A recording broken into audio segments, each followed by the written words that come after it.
Hey Jill, it's been amazing. I really, I go to work every day, and every so often, you go get another coffee, and you won't realize what you also hear there. It's just been crazy, some of this new information. I don't know if you're seeing that as well, but apparently, Hey, coming it's to where the I get my office, best information. It is not in the staff meeting. It is not from, the CEO.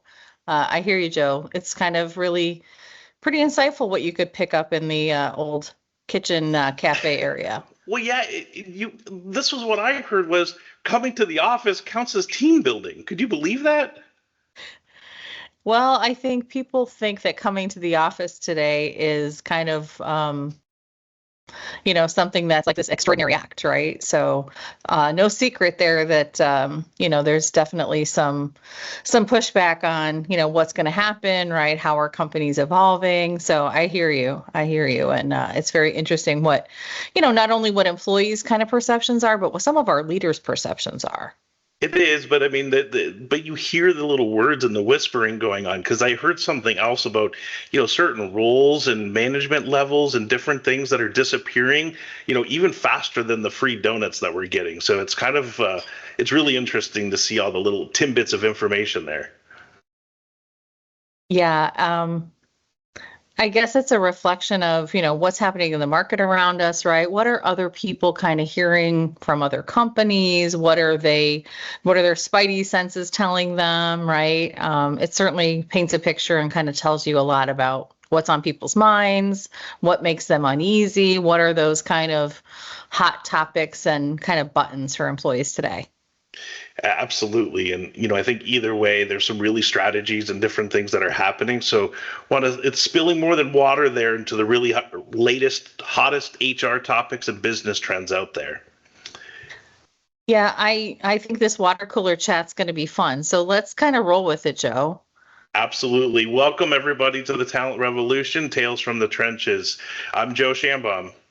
And I'm Jill Caniglio Kirk. We have a really fun episode lined up for you today, and it's inspired by our own personal experiences of spending time in our office and some of what you hear and you kind of pick up from the water cooler. So, the first topic, I get to go first, Joe. Yep, I know you usually dominate these conversations, but today I'm going first. So, uh, the topic I really want to dive into, and I know it's a hot button for every HR leader and pretty much every business professional out there, is the return to work, right?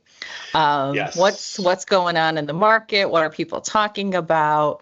I'm reading things like recruiters saying, they got a call from this great candidate. They currently work 3 days a week in the office. Their company's forcing them to go 4 days, and they want out, right? They want to leave. So it's amazing that even in a somewhat soft job market like where we're at today, that this topic is still really being such a kind of fork in the road.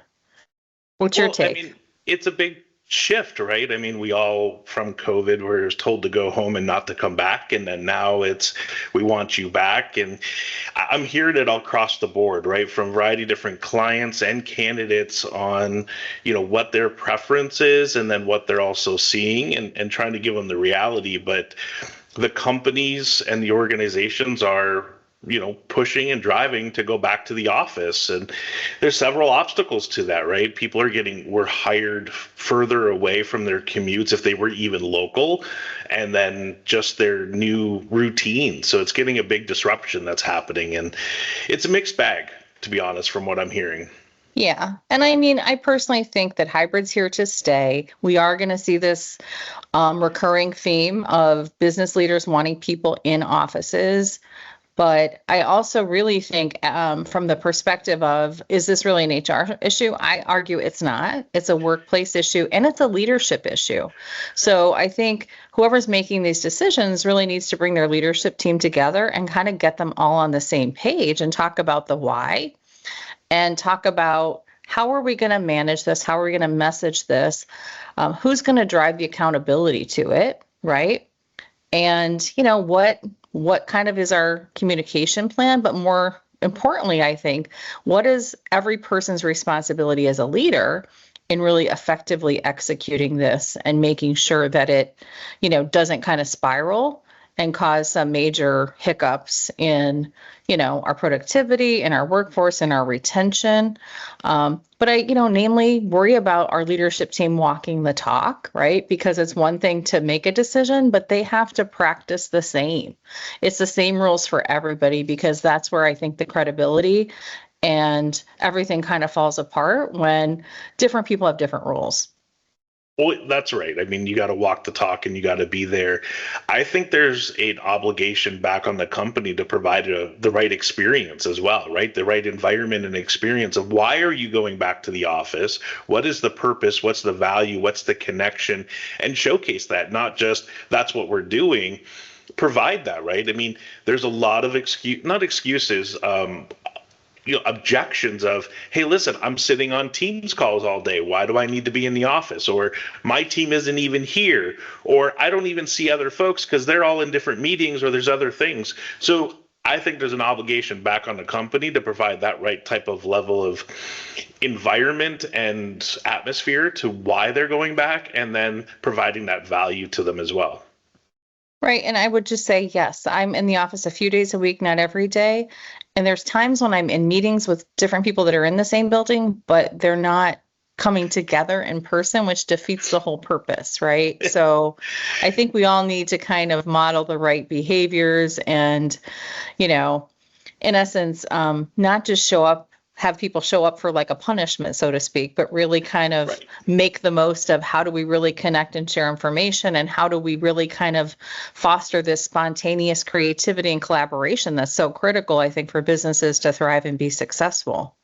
That's what I meant by the connection and the obligation on the company. It's not about free donuts or a breakfast or a pizza lunch. I will not say that it is definitely worth your spend on some free donuts and bagels occasionally. I am not above bribing people, Joe. Hey, absolutely. I mean, it goes a long way of, hey, let's break bread, but it's that environment, it's that collaboration, it's the connection and showcasing that really, if you're having meetings and you're in the same building, go to the same room. Like, come on, people, you've got to do that.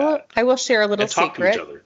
I know we have this Tales from the Trenches model, so I want to share a little secret of mine. So I will be sitting in my office, and a colleague 2 doors down will send me an email about something, but my door is open and theirs is open. So you know what I do? I don't respond. I pick myself up and I say, "Oh, you're free. Oh, so am I." Right? And I was like, "Should we talk about your email?" So, I mean, that's one tactic for me to say, "Hey, if I am here, like, let's not hide behind the screen, right? Let's kind of actually take the opportunity and have like a two-way dialogue here and have an exchange." So anyway, we probably beat that dead horse a little bit. So what's your next topic, Joe? Yeah, you know what? It's an interesting one that's come up, especially with my new role in more in the staffing side of things, and bringing a variety of clients and candidates together. What's the dress code, in your opinion, for interviews, right? So now we're getting more back to that in-person interviews, and even the Zoom or the Teams interview virtual. I don't think there's any reason that if proximity is not a problem, that like at the latter stages, interviews shouldn't be face-to-face. There's so much more, I think, connection in that sense. But I'm sorry, I cut you off. No, but you make a good point. I think, bringing people back into the office for interviews needs to happen 100%, at least in the final stages, right? Let's do the virtual side. But what I'm saying is, we finally agree on something. There you go. Oh, come on. We agree on many things, usually. But, whether it's virtual or in person, and I think there's different standards for both. What's the dress code now? I mean, it seems like everyone's gone very casual, especially on Zoom calls when, you see them in hoodies and hats and, that business professional seems. I'm like, well, no, I don't. But I mean, for work, but for interviews, okay. What's the HR side? And I'm using that in air quotes again for an interview. What are your thoughts? Right. I would say if you're going in person, you definitely want to kind of err on the side of, looking your best, looking professional and polished. I think there's nothing wrong with asking, the person you're meeting with, what's the dress code, and ask them for some tips. But, I think you can never go wrong with kind of, erring on the side of dressing up a little bit. Impress, right? And the trend I'm seeing for men, which is assuming what you're kind of talking about is really this, I wear a sport coat and a Oxford shirt, but no tie, right? And I kind of have somewhat of the suit on, right? But it's kind of like a little less formal. So it's kind of that, that kind of happy mix. So I would just say that's a good strategy. In the last 10 years, I've seen so much variety of when we were in person and not for folks interviewing. So I that's where I was curious on the trend, especially for guys, tie or no tie. For women, obviously, there's a variety of different types of clothes to wear. But, it's that formal, casual, different trend. And that's, I think it's there's us old school folks sometimes, or me, I should say, at times, and then there's new trends. So what's the right appropriation? I guess there is no exact. Well, we don't have enough time on it. We don't have enough time. We have to dedicate a whole episode to the female wardrobe. So I would just say, err on the side of asking the question, err on the side of kind of looking very put together. I mean, if you're leaving right from your office and you need to change clothes, by all means do that, right? Be Superman. And just take the time. What's that? I said be Superman and fly through the telephone booth. I've pulled off the change in your car routine. I'm not going to lie. Come on, we've all done it. Let's be real. Absolutely, we have, for sure. So going on interviewing, here's another trend or topic that's happening, and I think there's a shift that's happening in the world of skills-based interviewing and skills-based, type of jobs and different roles. What are your thoughts on that shift? Well, I would say definitely not only the interviewing, but really that people care more about, what skills you have than what credentials or degrees you have, right? So I would agree that that's definitely in focus, and that companies are really being more thoughtful and kind of really peeling back the layers a lot more on making sure that the person really brings those skills to the job, doing potentially more assessments, more assimilations, right? More exercises. If it's a software position here, here's a piece of code, right? Show me what you can do with it, right? And I'm all for it, to be honest, because I think it's a win-win. It's a win for the candidate to understand what the expectations are and what kind of expectations are going to be on them. And then I think it's a win for the organization to say, yeah, this person, isn't just telling me they can do it, they can actually do it. I don't know. What do you think? So there's two things I want to bring up on it. One, which people know me as not the compliance guy, but a compliance guy. You talked about degrees and not degrees. So how do you play with, getting the right skills without having the degree, but being in compliance for different OFCCP or other rules and regulations that you have as for different types of companies? Let's dive into that for 1 second. How do you get around that? Well, I mean, I think it's basically, I think they're both important, but I think having a degree shouldn't be an assumption that you have certain skills. And I think that's maybe been a little bit too much of the past, that because you have this piece of paper, because you paid this money and you went through this program, that you actually can do these things. I think that's kind of probably, no longer the popular view, right? That there's lots of different types of programs, lots of people maybe somewhat cheat or whatever their way through through their courses and such, right? And maybe they're really not capable, and that didn't provide the skills that provided the foundation or knowledge they should have to take the knowledge into practice. But as you and I both know, knowing something is different than being able to actually do something or create value with your knowledge, right? And I think that's the differentiator. So. Absolutely. And for folks out there, there is ways around the non-degreed if you're in a compliance piece. I've worked through that. So if you have questions, comment, and I'll definitely have you, let's have a conversation about it. But I agree. I mean, just because your degree shouldn't be a requirement if you have the right skills. It's the second part of what you said, is evaluating those skills appropriately with the right, consistent assessments and interview process to align up with the skills required for the role, and being consistent and evaluating it is the best way to do it, right? Because and that goes to the next point on, people's tenure at roles, kind of, that like, oh, they're job hopping and they're different things. Just because they moved roles for different reasons in their story doesn't mean they have the bad skills or they didn't do those things. So evaluate a person on their skills through your interview process and evaluation. And that's the way you do that, not looking at a resume with, no degree or, short tenure roles. Yeah, so if there's a person out there that might be looking at, well, that's all well and good, and what you guys are talking about makes complete sense, but I went to an interview and they didn't ask me any skills-based questions. So if a candidate's in that situation, Joe, can you kind of provide some guidance as to how they might be able to flip the script there or engage into a conversation that highlights their relevant skills? Because I think that's an important tactic. We all know that some interviewers are really not great at interviewing. You've got some thoughts with your background in TA. Yeah, absolutely. I mean, so if you're all in that behavioral piece, then you answer the behavioral question with technical questions, right? With the technical aspect into those skills to be able to drive and highlight that you're able to do that. So if it's, tell me about a time where you had you had to make a decision with limited information, well, then tailor it around how you're able to do that by writing code or getting the right documentation, for example, if it's a software role, right? So you're able to pull out your experience in that technical aspect and that skill to be able to answer their questions. So you've got to be able to spin it around that way, or you provide other examples when they're asking those behavioral. But then when it's your turn to ask questions, dive into that piece, right? So what are the requirements, that we're looking at? What are the tools that we're using? And what's the experience level of the team? What's the certification level? Or there's different ways to do that way when you flip it around. I love the idea of being thoughtful about your questions and having different series of questions prepared, because you never know where the interview is going to evolve.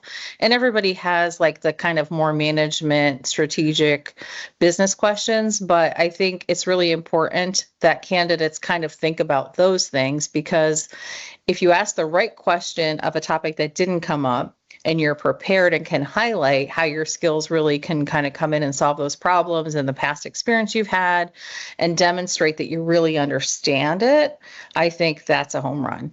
Absolutely. So you hit the nail there. Was when they're asking for the examples, bring in your skills to solve those problems for those examples, whether it's behavioral based or not, but you're able to then pull it back in there to get those skills to highlight them for an interview. So. Right.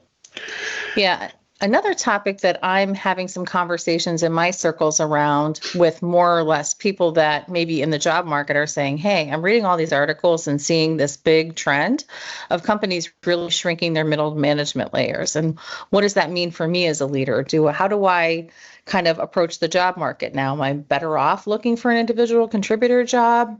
What are your thoughts there, and what trends are you seeing? Yeah, I mean, that's a tough one. I mean, because that goes into a topic that we want to explore later on, in another episode of around overhiring, right? Because other folks into the different things, and also, taking, not a lesser role, because if you're a manager, you usually have some type of skills and you're able to be that individual contributor.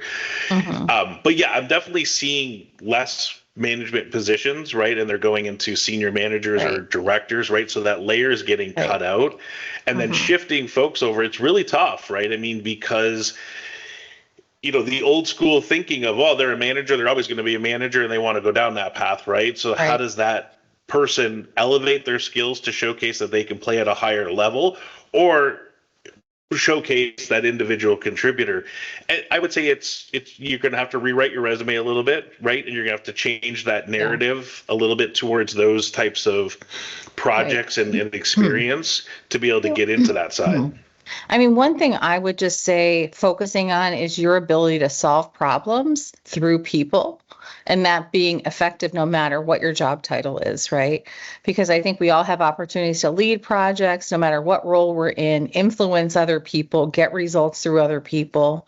So, I think it is a real concern, but I think by candidates kind of focusing on what skills they have, again, back to the skills-based hiring, they can help other people see where they fit into their organization and why they might need people with leadership skills in different kinds of roles, right? So, and I do think that trend, if it continues, it's going to really have an impact on the whole workforce, because now we're going to have leaders with much larger spans of control. What does that mean to other support organizations? What does that mean from an HR perspective, as far as, who's really kind of watching the store with employees, who's checking in with them? Does a person that has, 50 direct reports really know all of them, right? It really may drive a lot of need for different types of tools or approaches from an HR perspective.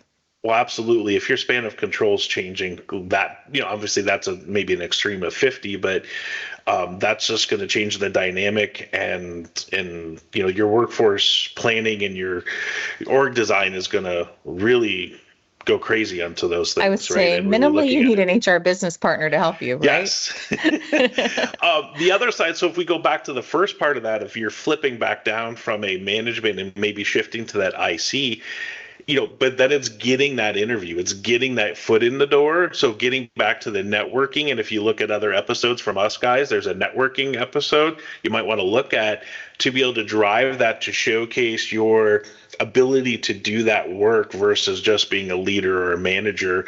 And then there's other ways to then upskill it too. So it's a tough one, right, to be able to break, but it's going to be broken across the board, right? And it'll stem across. So you won't be the only one in that boat. You're going to be, getting that shift across the board in a variety of industries, right? This isn't just automotive, it's tech, it's healthcare, it's all different industries. Companies are looking, how can we ensure we stay competitive? What's the right structure and organization there? And it's different times that we're looking at, and it could go back to other layers. And I think that's what happens when things are good. We end up putting in other layers or other support functions, right? But with the AI trend and with the tightening of the belts happening at the current times, it's shifting the other way to see how do we then maneuver and what's going to pop out in the end to be able to, drive the business forward. Right. Yeah. And I think you're right. It's a cycle that we're going to see. And then, as many things, it'll kind of, phase out and something new will replace it, right? And if we all just knew what that was, wouldn't we be wealthy, right? If we all had the crystal ball. Yeah, it'll pull phase out your and crystal shift. ball, right? Just like this next topic of fractional, right? I mean, fractional is just becoming a hot word, right? Kind of like the AI word.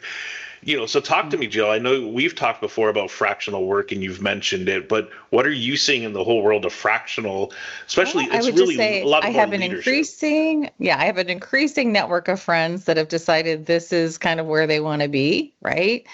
And I think for, senior people in the latter parts of their career, it's a great strategy to say, hey, how do I develop my client base? How do I, market what I like to do? And how do I kind of maybe become my own boss?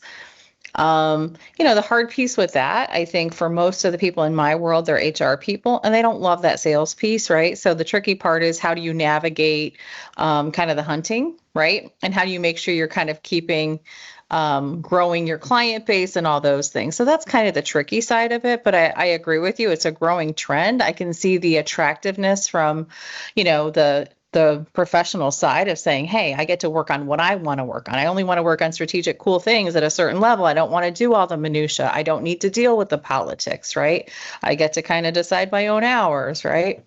On the organizational side, I would just say it's a really good solution for a lot of companies to think about when, maybe they're in a startup phase and they really don't have the workload to justify a full-time person.